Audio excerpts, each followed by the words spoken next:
आप सभी का स्वागत है हमारे यूट्यूब चैनल डिप्लोमा वाला पे।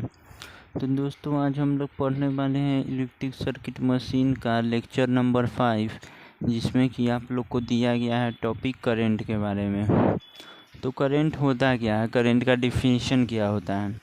तो flow of charge per unit time is called electric current. Flow of charge per unit time मतलब कि फ्लो ऑफ चार्ज का फ्लो होना पर यूनिट टाइम के हिसाब से उसको हम लोग क्या कहते हैं, तो इलेक्ट्रिक करंट कहते हैं। इसका फार्मूला क्या होता है, तो I इक्वल टू Q/T होता है। Current density, current flow per unit area is called current density. Current flow करता है पर यूनिट एरिया पे, तो उसे हम लोग को उस करंट को कौन सा टाइप ऑफ करंट कहते हैं, तो करंट डेंसिटी कहते हैं। जब करंट फ्लो करता है पर यूनिट एरिया के हिसाब से, तो उस करंट को हम लोग करंट डेंसिटी कहते हैं। J equal to I/A। Voltage, voltage is the pressure from an electrical power source which pushes charge electrons in circuit. Voltage एक प्रेशर होता है from an electrical power source. Voltage pressure होता है electrical power source के लिए, which pushes charge electrons in circuit, जो कि आपका पुश करता है इलेक्ट्रॉन्स चार्ज को, किस में, तो सर्किट में और लूप में, सर्किट और लूप में। V equal to W/Q, V equal to W/Q होता है। In short voltage is equal to आपका प्रेशर हो जाएगा। EMF मतलब इलेक्ट्रोमोटिव फोर्स, इलेक्ट्रोमोटिव फोर्स। तो EMF flow, current flow, current does not flow. 5 volt अगर EMF रहेगा तो करंट डज नॉट फ्लो। अगर 4.9 वोल्ट रहेगा, 4.8 वोल्ट रहेगा, 4.9 वोल्ट रहेगा PD, तो करंट फ्लो करेगा। उसके बाद है आपका पोटेंशियल। पोटेंशियल क्या होता है, तो work done to bring unit charge from infinite position to a carbon point of circuit is called potential. Work done, अगर वर्क डन किया जा रहा है किसको लाने के लिए, तो यूनिट चार्ज को इनफाइनाइट पोजीशन से carbon point of circuit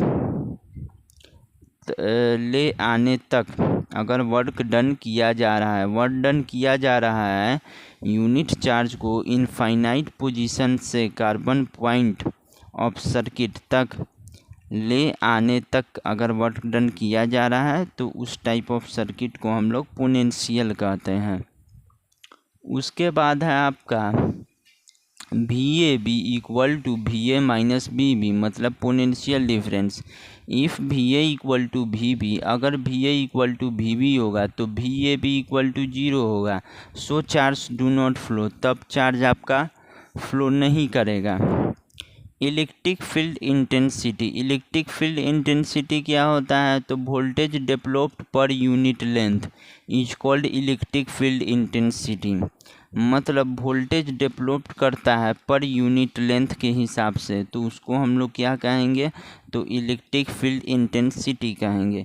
it is denoted by E, यह आपका डिनोट किया जाता है E के द्वारा। E इक्वल टू V/L मतलब volt by metre. Since IM equal to V, तो IM equal to V/L। Unit of electric field intensity is volt per metre. Unit of electric field intensity is volt per metre.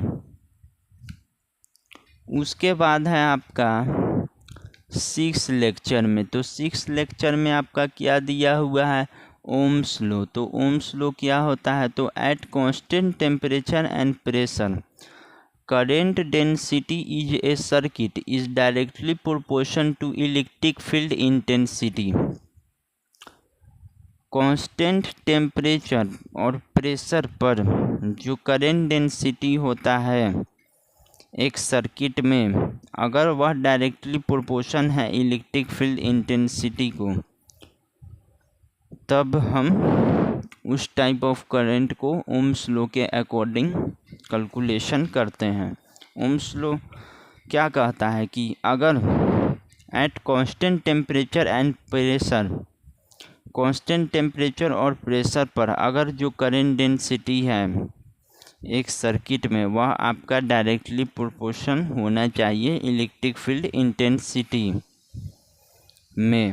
Date is J is directly proportion to E, तो J equal to E where E is conductivity, J equal to current density, E equal to electric field density। Ohm's law क्या होता है, तो J equal to L into E, V equal to I into R and I equal to V into I/R, I/R equal to G, I equal to V into G। तो J equal to L into E, V equal to R into I, V equal to I into R, V equal to R into dQ/dt, I equal to V into ji.